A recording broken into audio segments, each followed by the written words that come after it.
Au nom du Père et du Fils et du Saint-Esprit. Amen. Viens, Esprit Saint, remplis les cœurs de tes fidèles et fais-les brûler du feu de ton amour. Ô Seigneur, envoie ton esprit et tout sera créé et tu renouvelleras la face de la terre. Bien-aimés dans le Christ, nous sommes aujourd'hui jeudi 8 mai. Et la parole de Dieu qui nous est proposée, extrait de l'évangile de Jean chapitre 6, verset 44 à 51. En ce temps-là, Jésus disait aux foules, « Personne ne peut venir à moi si le Père qui m'a envoyé ne l'attire, et moi, je le ressusciterai au dernier jour. » Il est écrit dans les prophètes, « Ils seront tous instruits par Dieu lui-même. Quiconque a entendu le Père a reçu son enseignement. Viens à moi. » Cette personne n'a jamais vu le Père, sinon celui qui vient de Dieu. Celui-là seul a vu le Père. Amen, amen, je vous le dis, il a la vie éternelle, celui qui croit. Moi, je suis le pain de la vie. Au désert, vos pères ont mangé de la manne et ils sont morts. Mais le pain qui descend du ciel est tel que celui qui en mange ne mourra pas. Moi, je suis le pain vivant qui est descendu du ciel. Si quelqu'un mange de ce pain, il vivra éternellement. Le pain que je donnerai, c'est ma chair, donnée pour la vie du monde. Acclamons la parole de Dieu. Louange à toi, Seigneur Jésus. Nous continuons le discours sur le pain de vie. Et le premier appel que le Seigneur te fait en ce jour, c'est de te laisser attirer par le Père. Lorsque le Christ dit, personne ne peut venir à moi si le Père qui m'a envoyé ne l'attire. Ne résiste pas à l'appel du Père. Ne résiste pas à l'appel. Laisse-toi attirer par le Père qui t'a créé, qui t'a façonné et qui t'a soigneusement façonné depuis le sein de ta mère. Le deuxième appel, c'est de savoir, lorsque le Seigneur dit, moi je suis le pain de vie, est-ce que tu considères vraiment le Christ comme le pain de vie? Tu l'accueilles comme le pain de vie, le pain qui donne la vie, sa parole, son corps.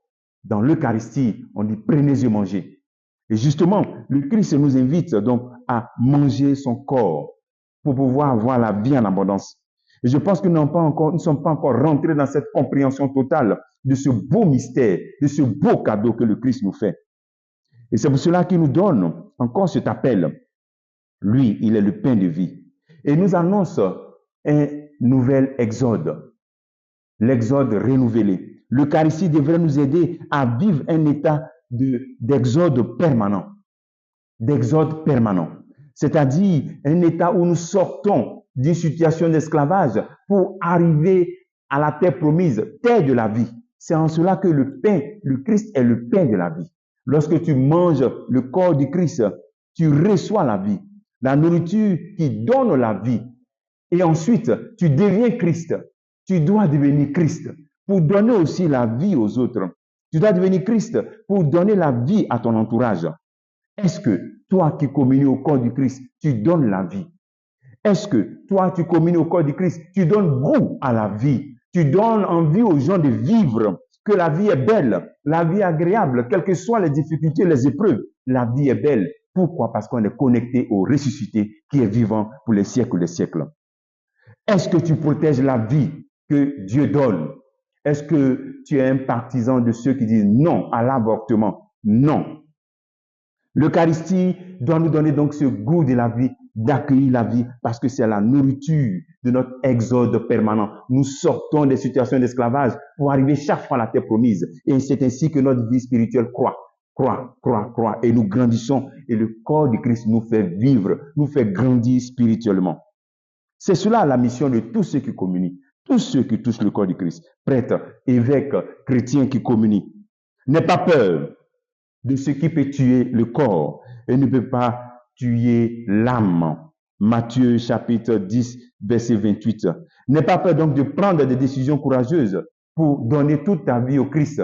N'aie pas peur. Cherche à soigner ton âme. Cherche à accueillir cette nourriture qui nourrit ton âme et fait grandir ta vie spirituelle. Et t'accorde cette paix intérieure. Je suis le pain de la vie. Et ensuite, le Christ qui est le pain de la vie nous invite à la résurrection, nous appelle à la résurrection.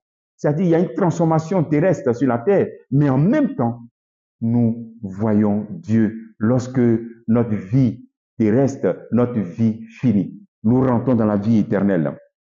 Comme travail que tu peux faire en ce jour, est-ce que tu crois vraiment au pouvoir et la force de l'Eucharistie comme un sacrement qui donne la vie maintenant et qui donne la vie pour l'éternité?